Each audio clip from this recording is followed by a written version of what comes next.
starting Couch to 5K again. It is the middle of August, and despite the fact that I have been running before multiple times, I've had a lot of changes in the last, 9 to 12 months. And it has necessitated me starting Couch to 5K again. So here's the thing. I had a baby. I'm very excited about it. It was wonderful, but I have not run in quite a while. So I figured the best way back was the way that I started. So I'm doing Couch to 5K. The difference is this time I'm not doing it, it's dark now. I'm not doing it through the app. I'm doing it just through my Garmin. So essentially, you're coming with me on my 5-minute warm-up here. I am very excited to be out running again. It's something that I almost think it was nice to have that extended time off, because I needed to miss running. Don't want to touch the poison ivy. I needed to miss running to be able to get back to it. I was really not vibing with running for quite a while last year, but honestly still never really got over it after Boston. Got in decent shape, but you really need to love it if you're gonna train hard, and I wasn't loving it. So I took an extended break from it. Oh yeah, not poison ivy. I took an extended break from it to grow a child inside of me, and now I'm past the 6-week mark. Been working on some exercises to make sure that my pelvic floor is healthy and that I can actually run without hurting myself. And because of that, I guess I'm ready to do this again. It's part of making me feel like myself again. And if you've ever had a kid, especially if you're the one who grew the kid, you know that it's really important and really difficult to find yourself after that. So here we are. This is technically week 1, day 2. I'm not gonna lie to you, because I kind of forgot to do this on week 1, day 1, but good news is it's the same thing. So got a couple more minutes of warm up, and then we get to do our 30-second jog, 30-second jog, 90-second walk. So see you then.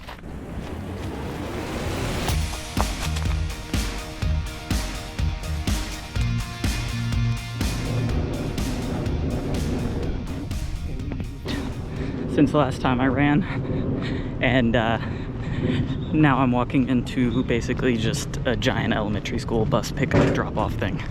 So I have no idea how this is gonna go. Okay, we are on the rest portion, halfway done. I swear all of this has been uphill, but there's at least a good breeze, and we got some clouds in, which we did not have earlier today. Starting to see some 5-minute and X-second kilometer surges at the end of these, which is great because it feels like I'm getting my legs back. A long way to go, but seeing 5s instead of 6s, that felt good. Okay, 40 seconds. Okay, if you can see that.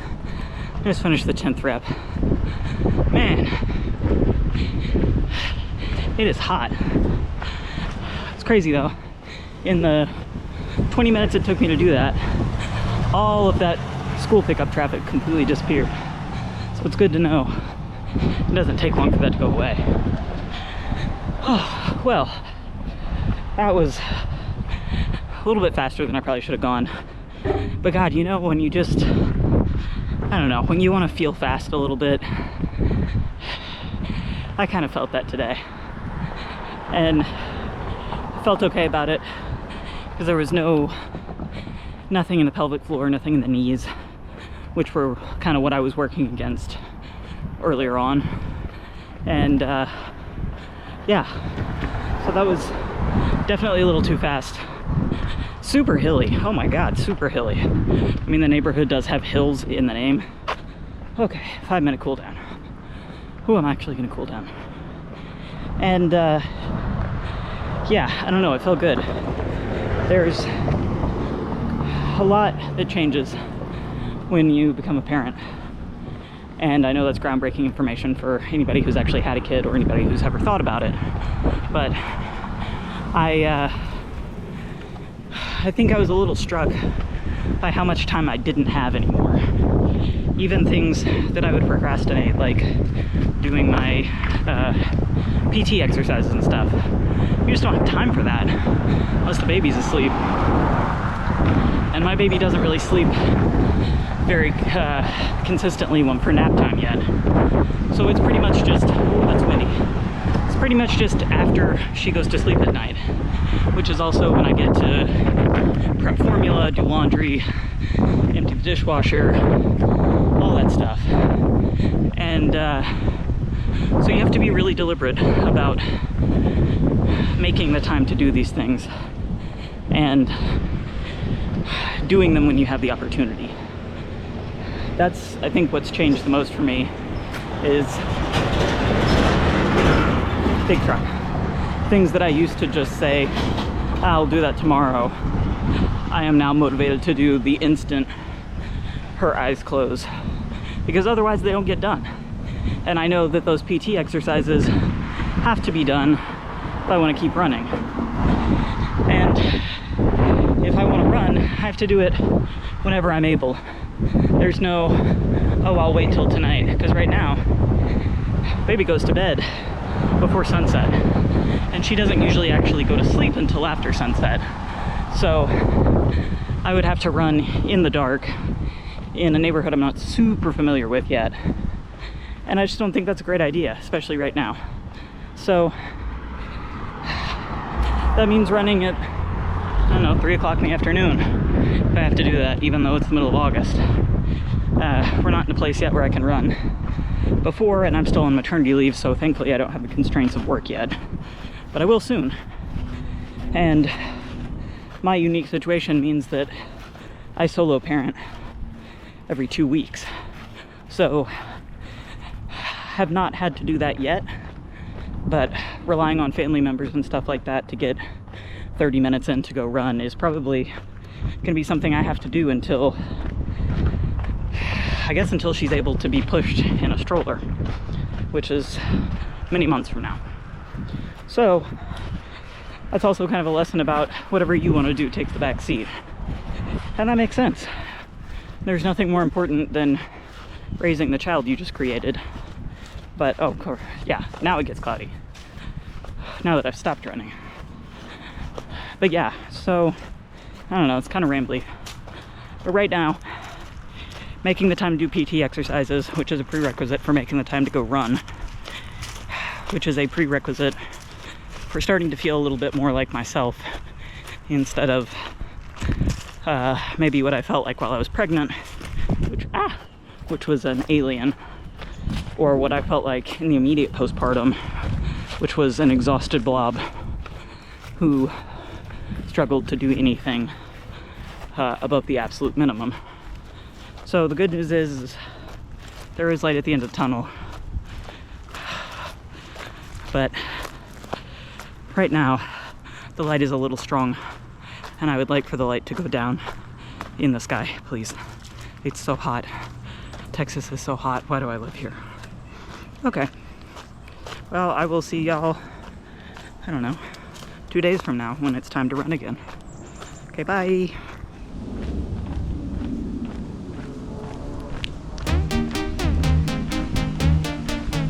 Oh, I can't. Blech. I walked into a spider web. Now that I'm here, did I make a wrong turn? No, I didn't. Oh no, look. Okay, so usually, like, we're fine here. Now, a giant branch fell across the exit. I guess in the last 2 days. Oh wow. I don't know how I'm gonna get out of here. Let me navigate this.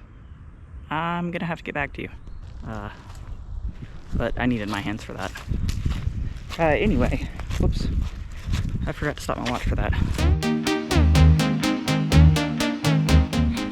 Just past halfway. Got a minute left. Whew.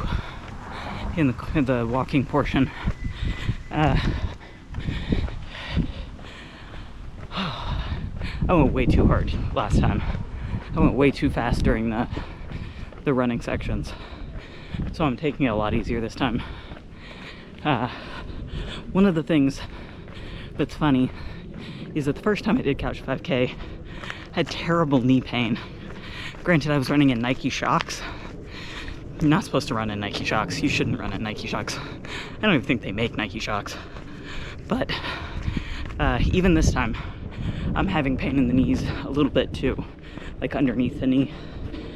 I'm guessing it's just strength related stuff, but it's something I definitely need to keep an eye out for, because the last thing I want is to get injured.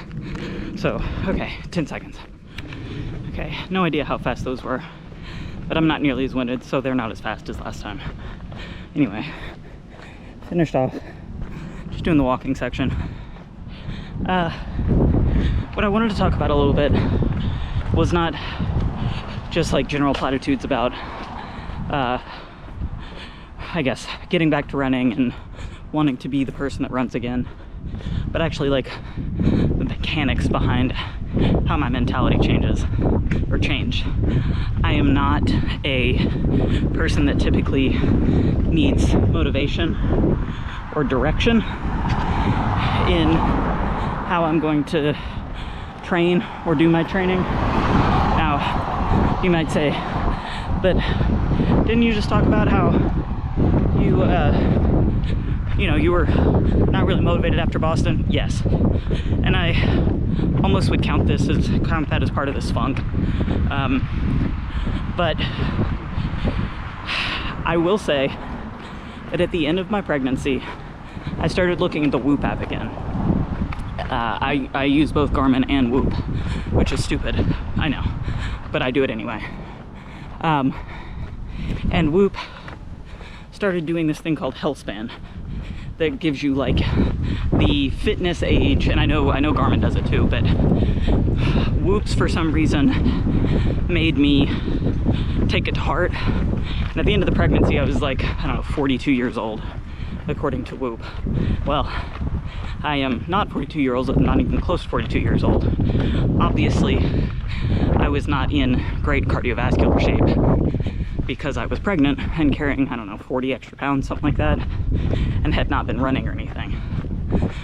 But it not only tells you how old it says you are, but it also allows you to set weekly goals for activity based on trying to get that age down. And you can gamify something and I'm likely to bite on it. So I did. And I gave birth. I waited, 5 or 6 weeks to get the okay to exercise. And then started looking at that again. And I started setting goals based on that. The first one was to do strength workouts 5 times a week. Could be anything. Could be an arm workout. I could count my PT, pelvic PT exercises as part of that. That counts. Even baby wearing counts. Set a goal of, I think, 3,200 steps. I've been bumping that up, but that was remotely achievable. Wasn't great, but it was a lot better than I had been doing. I did those two, and a certain amount of time in heart rate zones 1 to 3, which is anything over 110 according to how Whoop calculates it.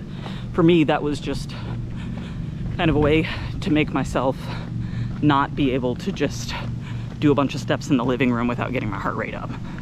So that was kind of how I decided to start motivating myself to get back out, and it worked. I've been slowly increasing my steps. I think this week is 4,200 steps per day, and I've hit it every day this week, which is super exciting. My old goal used to be 5,000 steps minimum, and that was like you're sick or it's an off day, it's a rest day. So obviously below what my old base minimum was, but I'm getting there. I'm increasing it about 500 steps a week, and obviously running helps with that.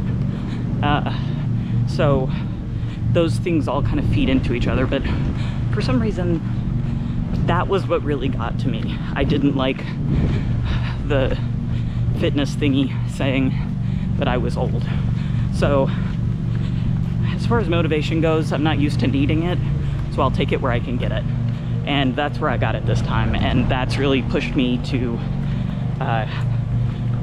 become more like who I used to be. So for this week, that's the cool thing I've learned about myself, is that I can get motivated externally if I need to be, even without a race or a time goal or anything like that. And I guess props to Whoop for creating something effective like that that bugged me enough to get me to start doing the things I really know that I wanted to do anyway. I think that's all this week. This was week 1, day 3. I am very excited to have this behind me. I did go through all the weeks and realized that like the last 3 weeks of the program are basically just like 26, 28, and 30. So I'm probably just gonna kill Couch 5K after the end of week 6 and then just start running 30 minutes if I'm still feeling good. But that's gonna be the only change for the program. So week 1 down. Feels good.